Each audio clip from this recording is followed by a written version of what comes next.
his way over on Ventura Boulevard. Look at that, right through that stop sign, not even stopping.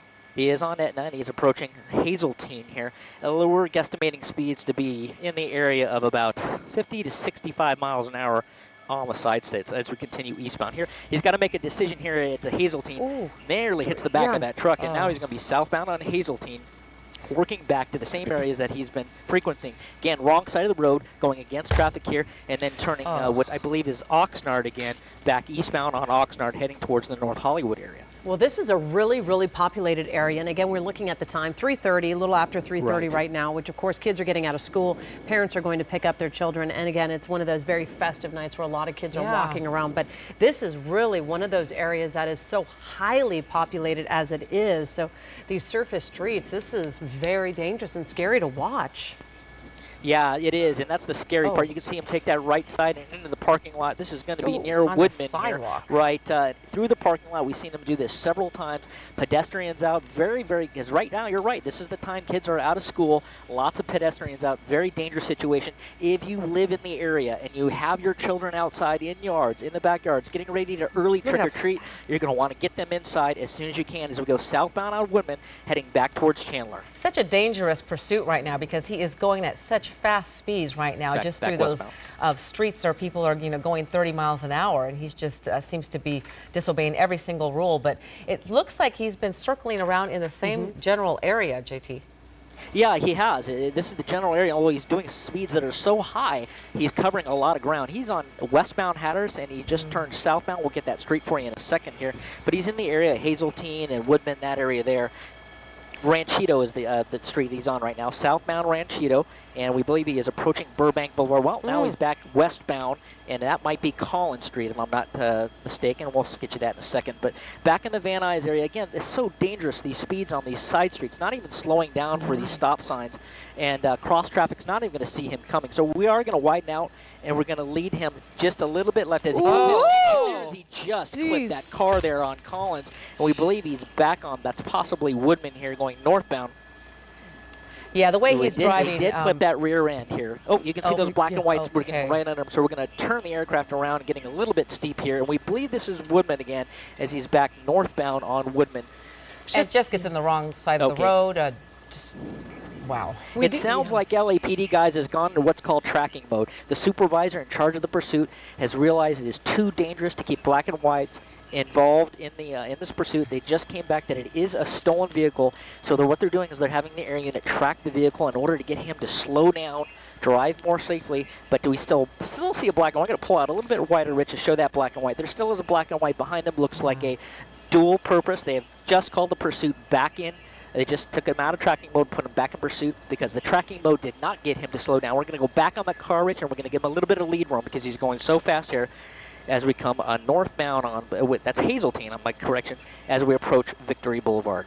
As we've been watching this guy drive these streets, it seems like that made sense that they backed off a little bit because it gets so dangerous when you're on those little side streets and residential streets and just plowing through these intersections. It's a miracle that he hasn't hit more cars. Yeah, he just passed Victory on Hazeltine, and we think this is Gilmore or Hamlin that he's turning westbound on again. So those speeds so incredibly fast and so incredibly dangerous. You can see him hitting those speed bumps at times on Hamlin as he approaches back towards Van Nuys Boulevard here. But these are side streets, and again, the speeds on these side streets as he passes through, so many. We haven't seen any children out so far, but we're keeping an eye on that. But a very dangerous pursuit, and again, we say if you do have your children or loved ones, or you're getting ready to go in the car and you live in the area to go somewhere, just do yourselves a favor, stay home until this is terminated.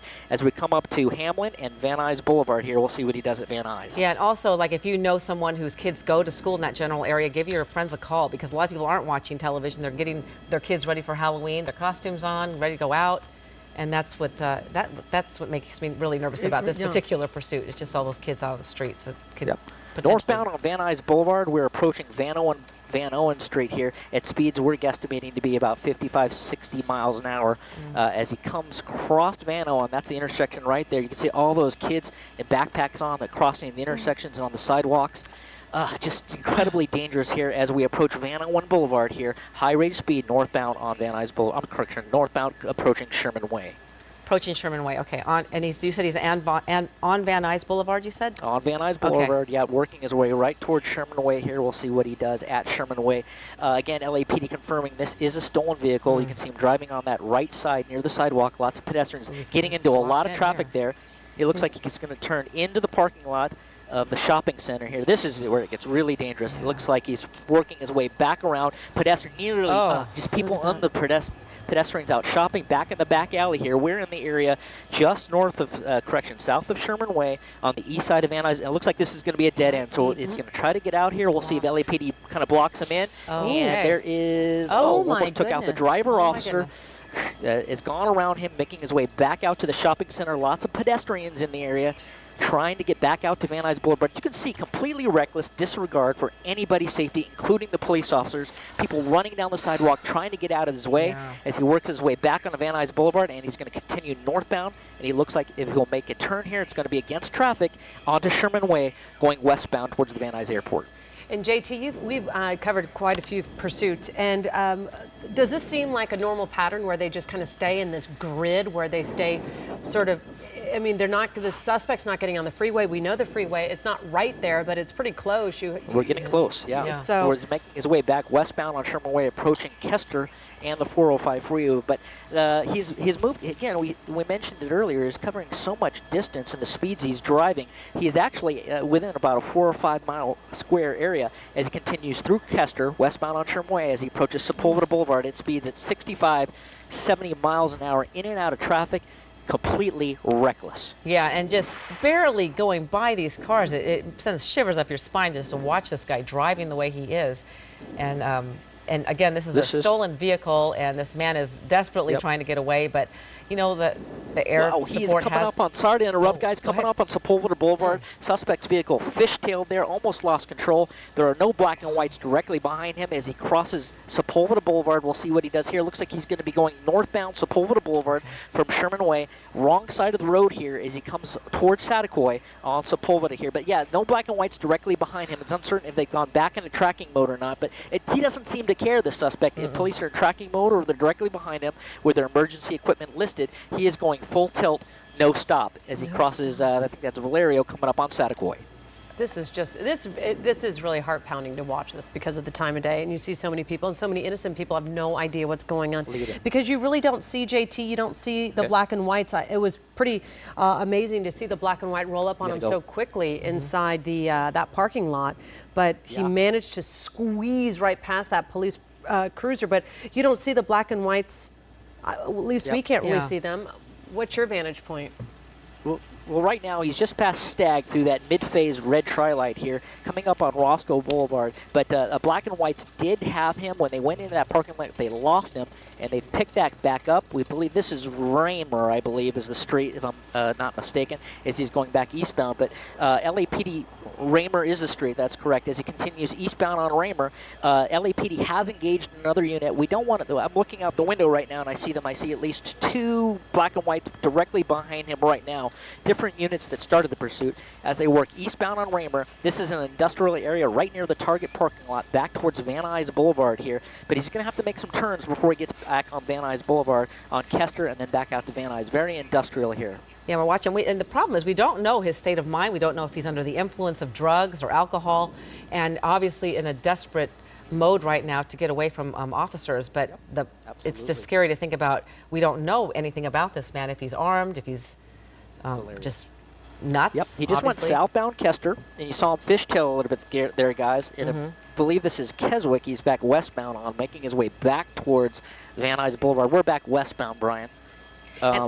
He's making so many turns in Air 7. We're trying to keep up with him, and the direction changes are very quick and immense as he makes his way back out towards Sepulveda Boulevard here.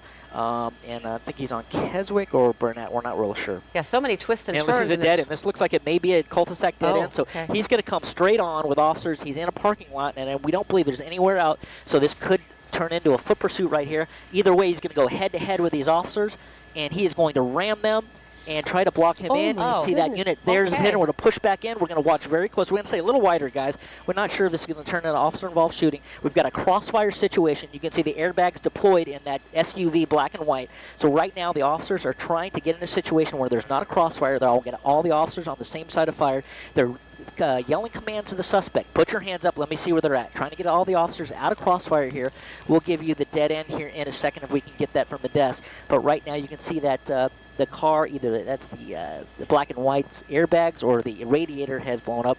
Now it's a wait and see. We'll see if the suspect complies, if he can get out. Many officers on scene right now. Air support overhead in case he runs. We'll see if that door opens. But we're going to stay a little bit wider in case this turns into an officer-involved shooting. Yeah, but he certainly is trapped inside there, and hopefully he will just give himself up and surrender like we've seen some of these end. And that's, I guess, the best case scenario at this point. And JT, do you see, is there a passenger inside the car? I just kind of see some movement. We're not going to move. I'm not saying go really close, but out of what you are seeing, does it look like there's a passenger in the car?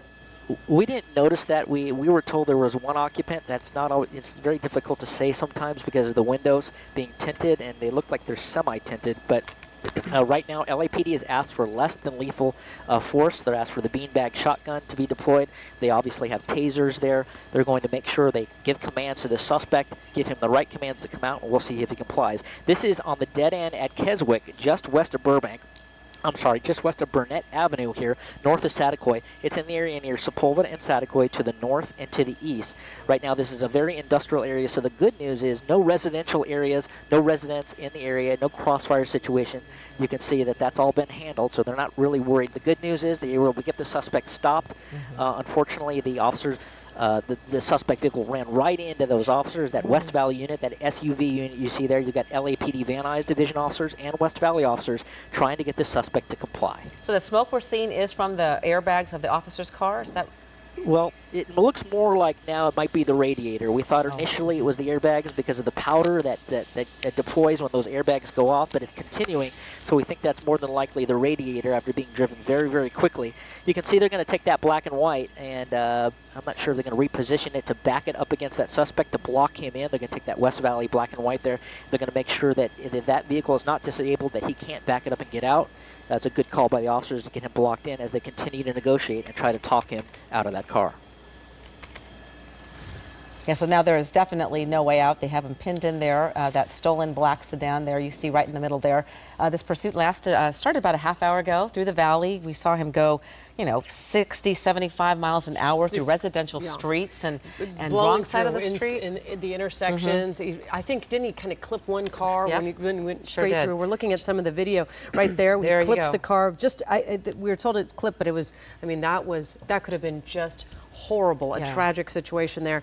And thank goodness if he came to an end in an industrial area in a cul-de-sac, and you could see right there there's a standoff taking place. So many close calls. Yeah, so many close calls. And JT was just saying that the LAPD called for less than lethal force. So they're right there surrounding the car. You can see them, their guns are drawn. So look on the right-hand side. We're showing you earlier where that black and white almost had him pinned in, but he somehow just managed to squeeze through. Now, well, sorry to interrupt, guys. What you're going to see here is you can see the officer down at the bottom of your screen. Go ahead and push in, Rich, a little bit. He's going to deploy that green, that's a shotgun. That's a beanbag shotgun. He's more than likely, per the supervisor, going to gauge that right passenger window. Do we see movement inside the passenger compartment? But more than likely, he's going to try to maybe blow out that window with that beanbag shotgun to get better access to the suspects. They don't want to cross over to the other side of the vehicle if they can avoid it. So it's possible they're going to deploy that beanbag into that. We'll see if that happens. It looks like the suspect is moving around in the vehicle, maybe starting to comply, so they may wait on that order. But right now you can see there's a supervisor on scene. He's the gentleman at the back of that vehicle, that shop 854.